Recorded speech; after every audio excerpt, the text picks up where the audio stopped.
So what is this 5-year rule for Roth IRAs? Roth IRAs are powerful tools for building tax-advantaged nest eggs and a key part of the 100% tax-free retirement income plan. But the 5-year rules can completely blow up the strategy if you don't understand them. Wait, them?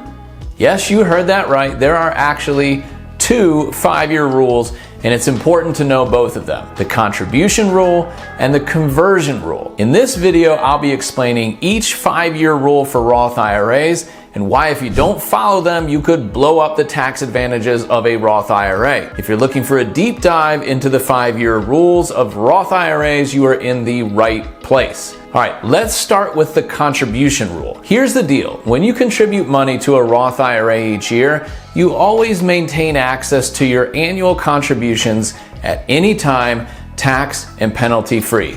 It's your money that you put in. Now, many people don't realize that you can always access your own money without penalties or taxes for any reason, even if the Roth IRA account has only been open a couple years. But to make a qualified distribution of any earnings tax-free and penalty-free, you need to generally meet 2 qualifications.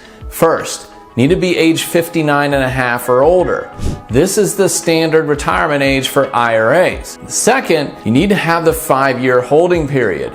You must have had a Roth IRA account open for at least 5 tax years since January 1 of the year of your first ever contribution or conversion to any Roth IRA account. And it applies across the board. So if you have 4 Roth IRA accounts, the 5-year clock starts for all of them on January 1st of the year when the first ever contribution or conversion was made, no matter which account that it was made in. Now, also you should know that you can't open a Roth IRA and not fund it and have the clock start. Now, Ed Slott calls this the 5-year forever rule because the clock doesn't restart with future contributions or conversions. Once you make your first contribution or conversion, the starting date is locked in. Well, that's pretty simple, right? Well, as you can imagine, that doesn't always happen, and there are exceptions. If you are younger than 59 and a half and the Roth IRA account is less than 5 years old and you want to make a distribution of earnings, you'll generally owe taxes and a 10% penalty. You can avoid the 10% penalty, but not the income tax through one of these exceptions. If you're withdrawing up to $10,000 to buy your first home,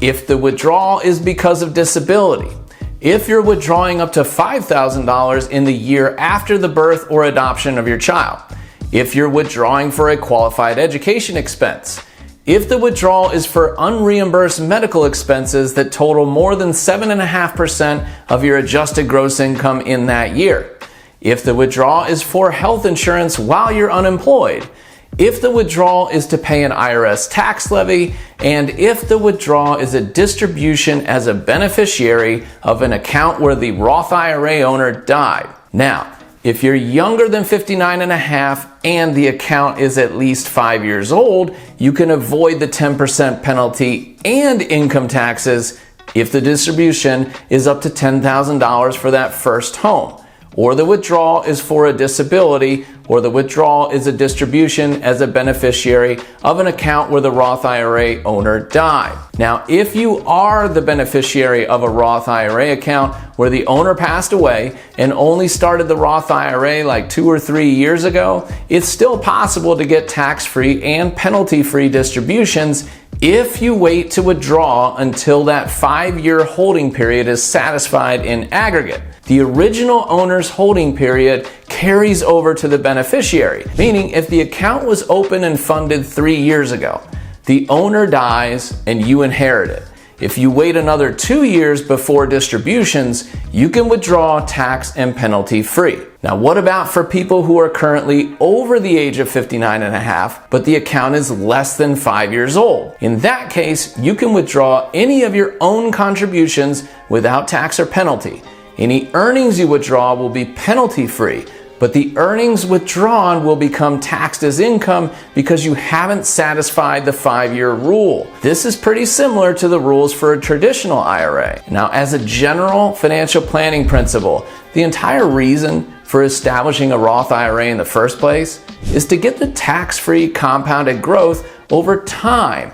You should not be looking to withdraw from a Roth IRA within the first 5 years for almost any reason if you can help it. Now, if there was only one 5-year rule to worry about, things would be a lot less complicated. But that's not how things work. There's a second 5-year rule to understand, and it's for Roth conversions. The 5-year rule applies to conversions from traditional IRAs to Roth IRAs for people under the age of 59 and a half. If you're over 59 and a half, you only need to worry about the first 5-year rule. Unlike the 5-year forever rule, a brand new 5-year holding period is required for each new Roth conversion when you're under age 59 and a half. The 5-year conversion rule comes into play if you try to withdraw any of the converted amount within 5 years of the conversion and before reaching age 59 and a half. If you try to do this, you will be hit with the double whammy.